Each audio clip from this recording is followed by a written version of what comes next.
Hi, this is Rachel Stewart and you're with Riding Shotgun. Welcome back. Sometimes there are just no words, but I'll give it a go. Stay with me, this is all leading somewhere. I'm of an era where men cross-dressing as women used to be funny. By that I mean in my youth I'd sometimes find myself at parties where men would suddenly appear with a wig and a dress and lippy on. Even my father, a really manly man, had no hesitation when he'd had a few about throwing a dress on and one of mum's large bras stuffed with hay and mincing around the lounge at a family gathering, which we had a few of, to be fair. He thought he was hilarious and everybody laughed up a storm, and sometimes his mates would join in like it was a full-blown stag night, which was fun. I mean, seeing men you know dressed as a woman is sometimes very funny. Anyway, in the 70s, background soundtrack of my life, the wonderfully talented and very naughty Benny Hill was prancing about on telly, not only chasing women, but often playing them. It was a normal family event to watch his weekly show, and boy did we laugh. Here he is as Farrah Fawcett Majors in the off-the-charts popular Charlie's Angels. Yes, they're here, Archie, and they're looking as lovely as ever.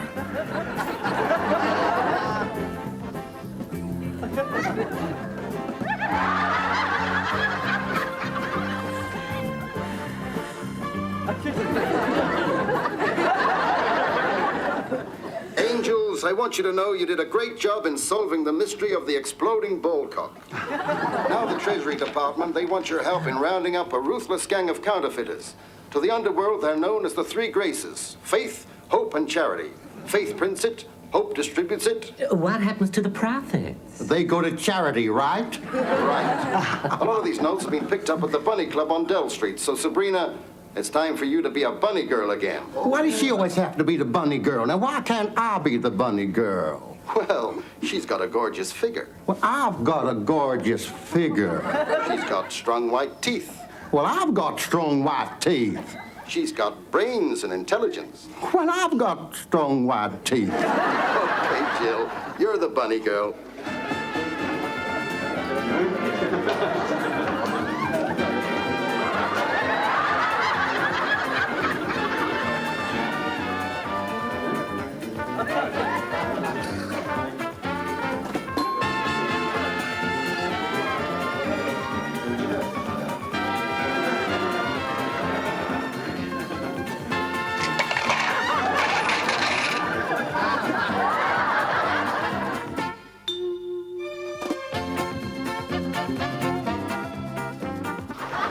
Thank you kindly.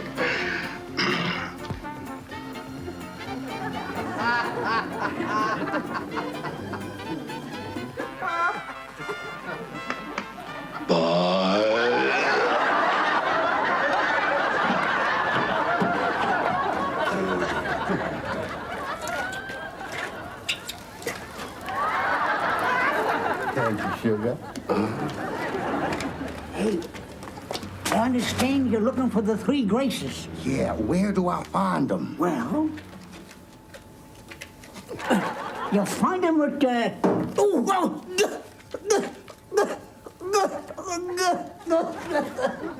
Now, would that be 1G or 2? Get them down, get them up. Drop that gun. Drop yours. Your gun. Drop it, Buster. Now, where do we find the Three Graces? You found us, sweetheart. Frisk 'em. What about her? She never carries a gun.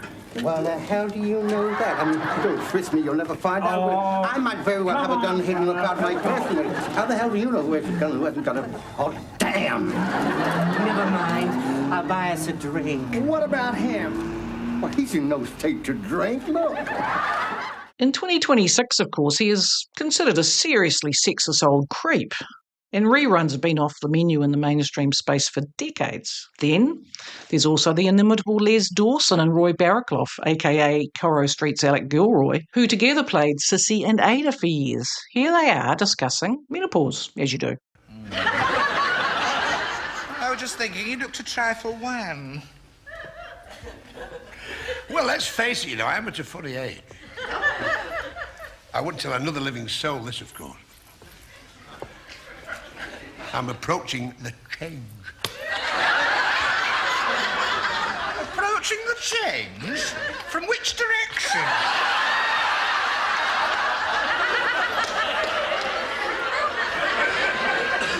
What do you mean? Well, I would have thought your batteries had run out years ago. So why were these shows, and many more like them, wildly popular at the time and acceptable? What's funny about them? Well, for me, I find something extremely amusing about men pretending to be women for comedic effect.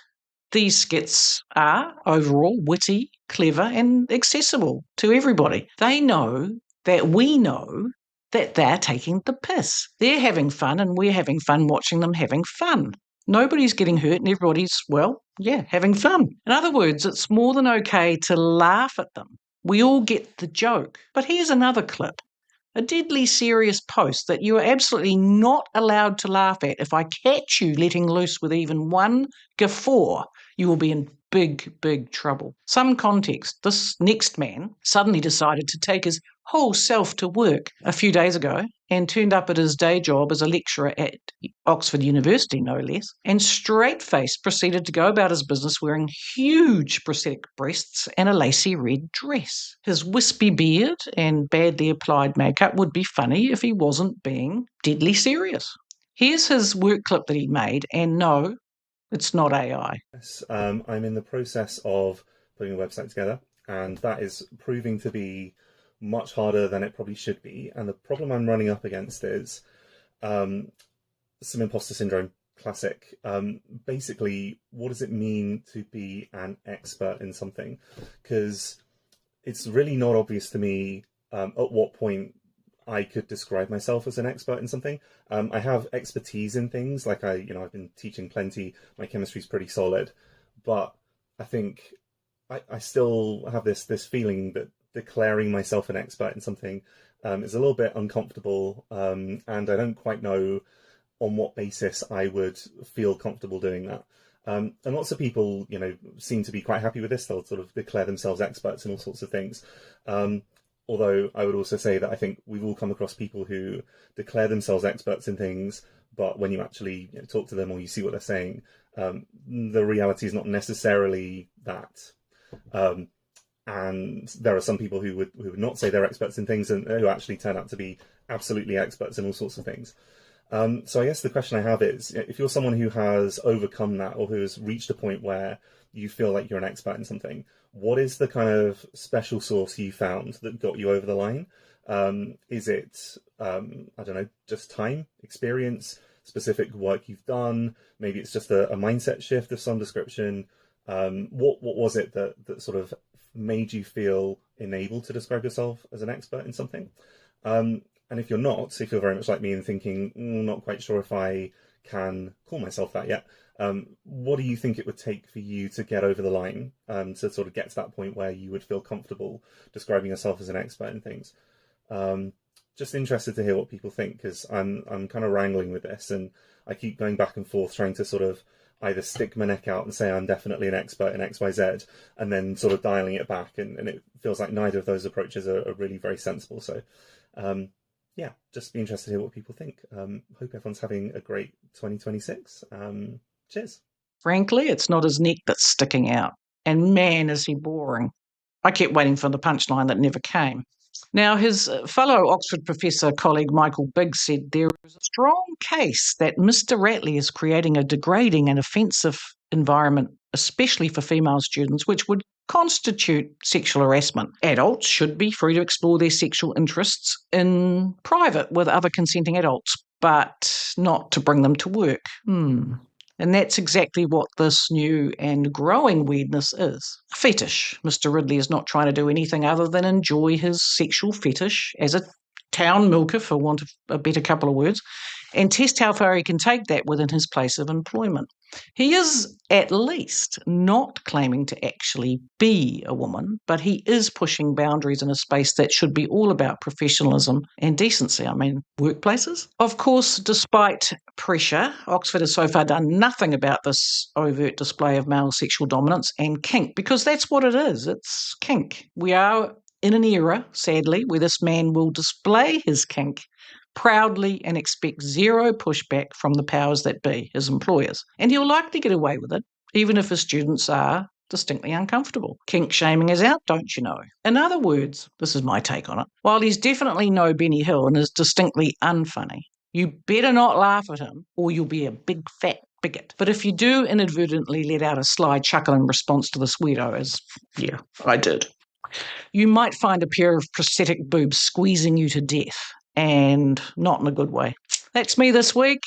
Thank you for checking in. See you next week. And no prosthetic boobs here. Cheers.